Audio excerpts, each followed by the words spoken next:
O Duque Reinald III era famoso pela sua comilança. Ele era tão gordo que tinha o apelido de Gordura, como alguns hoje são carinhosamente chamados de Gordurinha.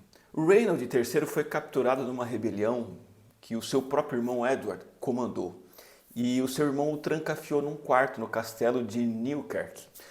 Bem, não foi bem assim trancafiado. O irmão dele o prendeu de uma forma muito curiosa. Acho que Edward não queria levar a fama de matar o seu próprio irmão ou mantê-lo preso, então ele criou uma situação curiosa de aparente liberdade.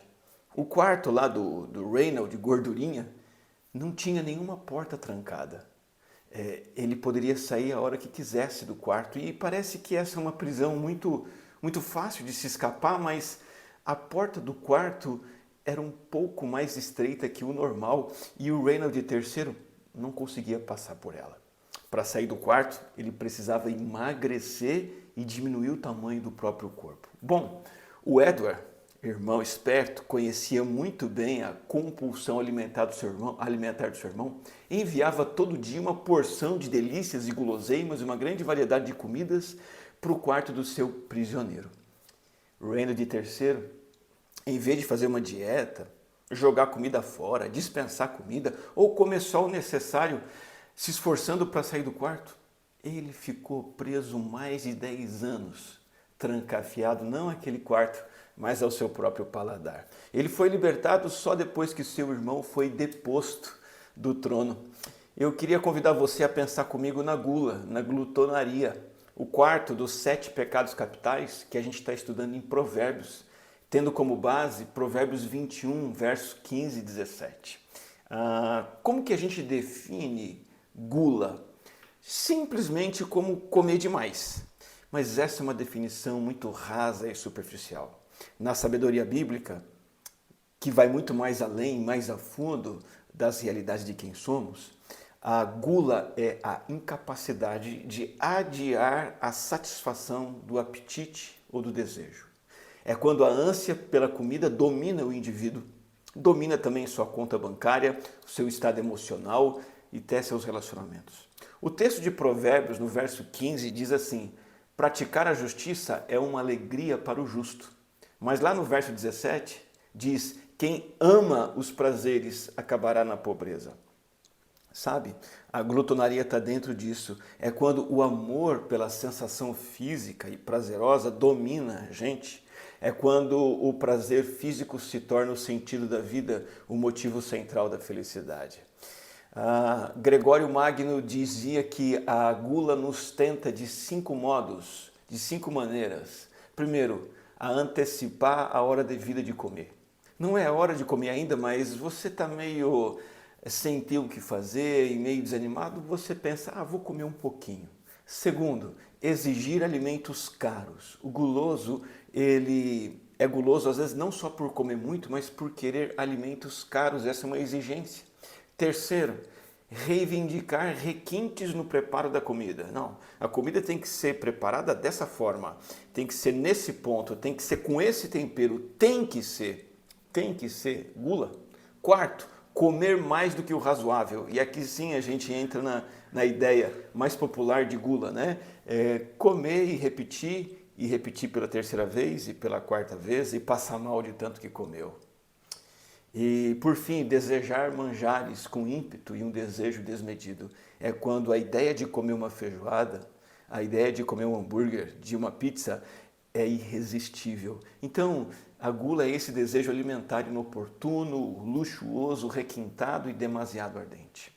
Veja, a gula é um extremo que transforma a bênção e o presente de Deus, que é a comida, em algo que ultrapassa os limites daquilo que a gente pode suportar. Então você despreza os efeitos da comida e come demais, come exageradamente, sofrendo prejuízos até mesmo físicos por esse pecado. É uma forma de idolatria, porque você arruma um substituto para Deus no que concerne ao sentido para a vida.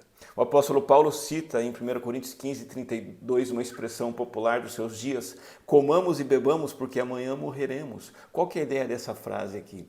Ela pode ser traduzida numa maneira como a minha mãe falava com a gente quando a gente era criança e comia muito. Qual mãe nunca disse isso, né? Nossa, você está comendo feito um condenado. Qual que é a ideia aqui? O camarada está condenado à morte e não tem mais nada de bom para fazer, nem no presente nem no futuro. Então, vamos comer e beber, porque essa é a razão da nossa alegria. A gula está conectada a isso. A razão da minha alegria, do meu prazer, é a comida. A gula é uma obra da carne, é uma obra contrária ao Espírito e àquilo que o Espírito Santo está produzindo em nós. Lá em Gálatas capítulo 5, versículo 19, a glutonaria está dentro da lista de obras que a carne produz, a nossa natureza pecaminosa produz.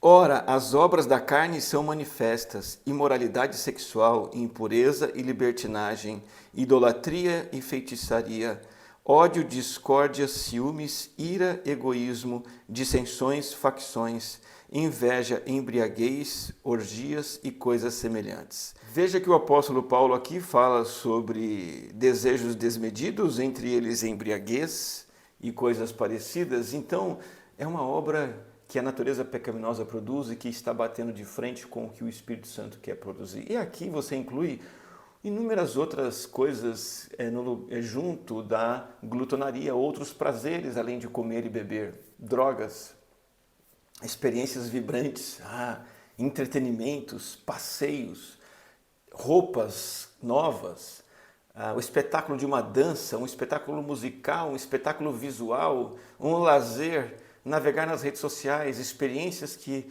muitas vezes são em si neutras, mas que nós as elevamos ao patamar de divindade na nossa vida. Por isso que a solução para a glutonaria não é simplesmente dizer a partir de hoje eu vou comer uma vez só e não vou repetir, ou eu vou diminuir o tamanho do meu prato, ou eu vou fazer pouca comida para ter o pouco que comer. Essa é uma medida muito simplória. Muita gente nessa busca superficial de vencer o pecado da gula entra no efeito sanfona. Já ouviu falar? A montanha russa no modo de lidar com a comida? Então passa uma semana lá de comilança, pizza, churrasco, hambúrguer, massas, enche a barriga e engorda 10 quilos em 7 dias. A consciência pesa, aí entra num jejum intermitente, low carb, etc, etc. Perde peso de novo, ganha peso, perde peso, ganha peso, perde peso. O problema não está no paladar, na boca e no estômago, está no coração e no que essa pessoa está buscando e onde ela busca a sua satisfação. A solução é trabalhar o coração antes de trabalhar a boca e o estômago. Vamos voltar para o início do pecado da gula, o pecado de comer o que não deve. Adão e Eva, eles poderiam comer de tudo que tivesse no jardim, não foi isso que Deus disse lá em Gênesis 2? E mesmo assim, eles desejaram o único prato proibido no cardápio que havia ali disponível. Isso é uma analogia muito bacana e clara do pecado da gula. Nós já temos tudo aquilo que nos satisfaz da parte do Senhor, mas nós queremos ainda mais. Não estamos satisfeitos, queremos ir além, queremos ir aonde não se pode ir. E veja, Adão e Eva perderam o jardim porque foram além daquilo que podiam comer. Por desejarem mais, acabaram tendo menos. E é isso que a gula faz com a gente. Nós esquecemos aquilo que nos satisfaz, queremos algo a mais e ultrapassamos os limites e acabamos perdendo tudo que achamos que poderíamos ter ou que já temos. Então, precisa desenvolver uma nova forma de lidar com os apetites físicos. Precisa decidir parar de servir os deuses do conforto, do prazer e aprender a encontrar alegria em Deus, na justiça de Deus, na prática da vontade de Deus. É isso que o sábio faz em Provérbios, no nosso texto, versículo 15. Praticar a justiça é uma alegria para o justo. Então tem que redirecionar as afeições do coração, tirar da comida e colocar em Deus. Já ouviu aquela famosa pergunta popular? Você vive para comer ou come para viver? Viver para comer é uma boa definição da idolatria da gula e de outros consumismos da vida moderna. Eu vivo para esses prazeres aí, a comida, a viagem, a ostentação, os esportes, etc, etc. Eu vivo para. A perspectiva correta dessa questão da gula é, o ajuste de valores é esse, eu como para viver. Nada contra saborear uma picanha, uma lasanha, um hambúrguer, um rodízio de pizzas, desde que essas coisas não sejam elevadas à posição de Deus na sua vida, assim como o dinheiro se ergue à posição de Mamon, se você não fizer nada, se você permitir. Então a postura é: eu como para viver, eu quero fazer o que agrada a Deus e eu como para estar vivo para poder agradar o meu Deus.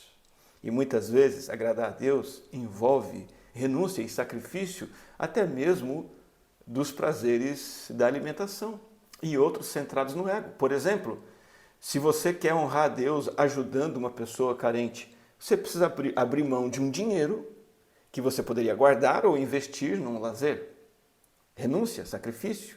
Você tem uma possibilidade de algo supérfluo, como um restaurante, tomar uma bebida, fazer um passeio, mas o dinheiro está curto e você pode recorrer ao cartão de crédito ou você pode abrir mão e não desfrutar desse prazer. E isso é uma renúncia, porque você não tem dinheiro, você quer usar o seu cartão de crédito. Ou o médico deu uma receita alimentar para você, prescreveu o que você pode, o que você não pode comer, e isso significa renunciar a um monte de coisa deliciosa, como o bacon ou a Coca-Cola. E aí você tem que comer pouco, de forma mais saudável, para cuidar da sua saúde, e você tem que então renunciar, sacrificar os seus prazeres. Se você tem que orar e ler a Bíblia, e talvez para isso você vai ter que sair do Instagram.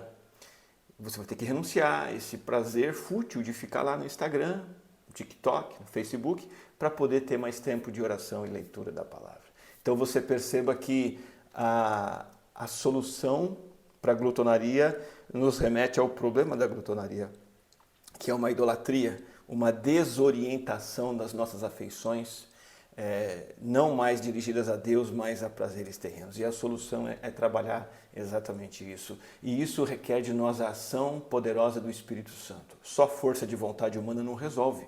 O máximo que a força de vontade humana faz com a gula é substituir a gula por alguma outra variação egocentrada. Por exemplo, a anorexia. A pessoa deixa de ser gulosa e se torna anoréxica. Ou ela se torna apaixonada pela vaidade, pela idolatria da aparência, a obsessão em exercícios, o vício em exercícios, em dietas, o que é a mesma coisa que gula, só que num outro extremo. É o Espírito Santo agindo em nós que produz o que a Bíblia chama de domínio próprio. E é disso que a gente precisa.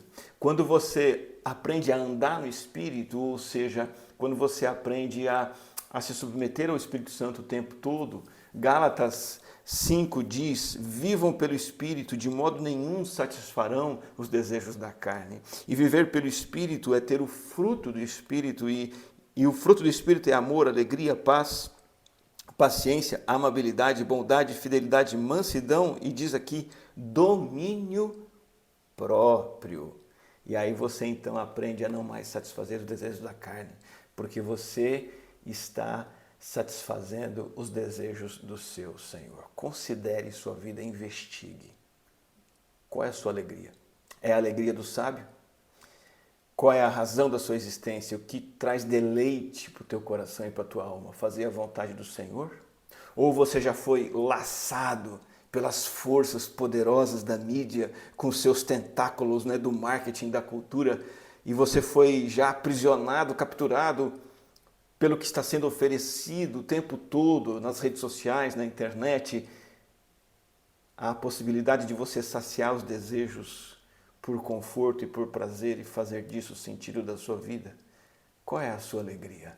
Decida hoje diante de Deus rejeitar a satisfação de apetites e desejos para desfrutar da alegria mais profunda do amor a Deus, a alegria de fazer a vontade de Deus. A gula não é sobre fome.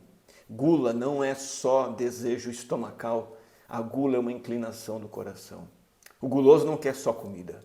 Ele quer aquilo que vem junto da comida. Realização, prazer, valor, significado, felicidade. A ânsia por comida é essa tentativa de satisfazer prazeres físicos de forma a substituir a verdadeira satisfação que devemos encontrar de outras formas. é quando a pessoa diz, eu como para esquecer, eu como porque eu estou estressado, eu como porque eu estou feliz. Então veja que a comida e o alimentar-se é uma experiência quase que de adoração. É uma das maneiras de se autoglorificar. A batalha contra a gula passa por renunciar a tudo isso, começar a aprender a satisfazer-se em Deus e no amor ao próximo. Na prática, você quer agradar a Deus, então você começa a aprender a encher o copo do outro antes do seu, a dar o lugar na fila para o outro, a dar a preferência para o outro, seja onde for. Quando tem as porções de comida, você pega a porção menor, você deixa o pedaço de pizza com mais recheio para outra pessoa, porque você não está buscando glorificar a si mesmo, e sim ao Senhor e amar o próximo. John Piper fornece 4 testes para você identificar se a comida é um ídolo na sua vida ou não, se você está no pecado da glutonaria ou não. 4 testes. Primeiro, se eu me torno indiferente aos efeitos prejudiciais da comida em mim como templo do Espírito Santo, eu sou guloso. Então, por exemplo, se eu como que eu não posso, eu ingiro açúcar e não consigo parar de ingerir açúcar, eu como mais do que deveria, eu então estou prejudicando o meu corpo é templo do Espírito Santo, tem que ser bem cuidado. E essa indiferença ao prejuízo que a comida traz, essa indiferença sinaliza glutonaria. Veja, não estamos falando aqui de virar paranoico, né, com o corpo, que é um pecado igual também. Você ficar medindo a caloria de tudo, ficar desesperado, compensar sempre na academia aquilo que você ganhou no prato. Não é esse estresse, mas cuidado, porque a indiferença com as consequências da má alimentação pode ser idolatria. Segundo, se eu me torno indiferente ao fato de eu estar gastando dinheiro de maneira imprudente, exagerada, com mais alimentos ou com alimentos cada vez mais caros, ou saindo mais e mais para comer fora, e sempre é uma pizza, sempre é um lanche, sempre é uma comida um pouco melhor, e essas coisas vão virando necessidade, e muitas vezes começam dívidas, o cartão de crédito estoura, aí eu tenho que fazer horas extras no trabalho para bancar, e sem contar que o dinheiro do dízimo acaba indo todo para a comida ou para outros prazeres, isso é idolatria. Eu estou colocando a comida em primeiro lugar antes de Deus. Terceiro teste, eu começo a usar a comida como fuga de problemas. Eu como para medicar minha tristeza, como se fosse um antidepressivo. E muitas vezes é pelo comer, pelo beber que eu encontro paz ou tento encontrar paz, ao invés de ir para uma reunião de oração. Ou outros afazeres que substituem a vida com Deus, as coisas de Deus e as coisas da igreja. Eu uso outras fugas para me saciar, e não a oração, não a palavra, não o culto, não a comunhão, e eu começo a recorrer a outras alternativas. Eu estou sendo glutão. Em quarto lugar, John Piper sugere o seguinte, olha, eu paro de apreciar o alimento como uma maneira de honrar a Deus, o alimento deixa de ser uma forma de eu glorificar a Deus e se torna uma forma de eu glorificar a mim mesmo. Ao comer, eu não degusto a bondade de Deus na beleza e no sabor do alimento. Eu substituo a bondade de Deus pelo que o alimento me dá. Eu não oro agradecendo. Eu não como apreciando com gratidão a Deus. Eu não consigo aceitar um alimento simples, de bom grado. Eu me torno azedo, eu me torno chateado, eu me torno reclamão. Eu vou ficando exigente com relação aos prazeres do paladar. Por quê? Eu estou comendo para minha glória. A alimentar-se deve ser uma maneira de dar honra e glória para Deus. Então, finalizando, tendo visto esses 4 testes sobre sermos ou não glutões, eu quero deixar com você 3 remédios para o distúrbio da gula. Lembrando que a noção de que a gula é muito mais do que um problema físico ou emocional, a gula é um problema espiritual, é um problema de idolatria, então esses remédios não são os remédios populares contra a gula, são remédios espirituais. Primeiro remédio, anote aí, valorizar Deus e sua palavra acima do alimento. Está escrito no Antigo Testamento, Jesus repetiu, nem só de pão viverá o homem. decida que o que você vai valorizar acima de tudo na sua vida é a Deus e a sua palavra. Mude o objetivo da sua vida. Mude a fonte da sua alegria e do seu prazer. Não é mais a viagem, não é mais a sensação gostosa de um esporte, não é mais um gole naquele vinho ou mais uma garfada naquela carne espetacular. O que você tem como objetivo na sua vida é valorizar Deus, adorá-lo, apreciá-lo e conhecer e praticar a sua palavra. Esse é o primeiro remédio. O segundo remédio contra a gula, esperançar-se no banquete celestial. Há uma fartura prometida no céu, você precisa parar de ficar vivendo em função dos banquetes terrenos. Às vezes, a gente come como se não fosse comer nunca mais. Como se o ato de comer ali, naquele momento, fosse o próprio céu. Mas a Bíblia é muito clara, o nosso banquete, a nossa plena satisfação é celestial e futura. Veja o que diz Isaías capítulo 25, versículo 6, a respeito desse banquete que está oferecido e garantido para nós. Neste monte, o Senhor dos Exércitos preparará um farto banquete para todos os povos, um banquete de vinho envelhecido com carnes suculentas e o melhor vinho. Olha que delícia! É por isso que a volta de Cristo é chamada de bodas do Cordeiro, lá em Apocalipse 19. Bodas é essa refeição farta com carne especial e vinhos dos melhores. O auge da nossa satisfação não está nessa terra, na churrascaria, no melhor hambúrguer da cidade, no pastel mais gostoso. O auge da nossa satisfação não está em encher a pança. O auge da nossa satisfação está em Cristo e no que Ele nos dará na eternidade. Lá sim haverá boa comida. Jesus disse em Mateus 26, beberei vinho novo com vocês no reino de meu Pai. E claro, esse banquete celestial não será apenas comer e beber. Será as delícias de uma vida espiritual com Deus, plena e eterna. Então, primeiro remédio, valorize Deus e sua palavra. Segundo remédio contra a gula, esperançar-se do banquete celestial, esperar por ele, colocar nele seu prazer. Terceiro e último, comece a cultivar, nutrir fome pelo Senhor. Isaías 34:8 diz, prove e veja como o Senhor é bom. Provar e ver. Provar é um verbo interessante, curiosamente é um verbo ligado ao paladar.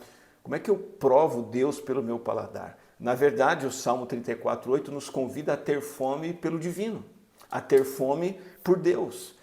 Decida isso, coloque isso em prática. Deus, eu tenho fome de Ti, fome de viver em devoção a Ti. Eu tenho fome de parar num momento do meu dia e estar na Tua presença, conversar com o Senhor. Eu tenho fome de fazer da devoção contínua a minha prioridade, estar continuamente em conexão com o Senhor, como a fonte do meu prazer, a satisfação da minha alma. Um adendo aqui sobre a prática do jejum. A prática do jejum pode ser uma ótima maneira de manifestar a fome pelo divino.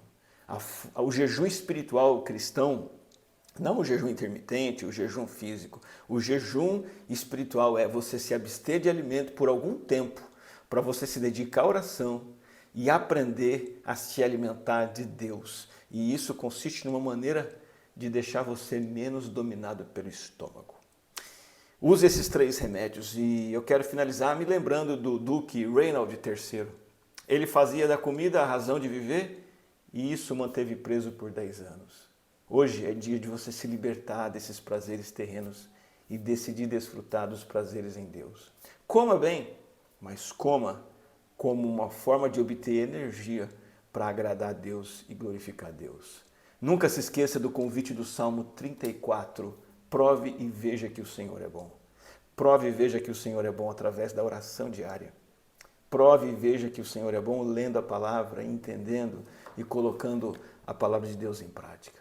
Prove e veja que o Senhor é bom fazendo boas obras, ajudando os necessitados, fazendo bem aos outros na sua casa.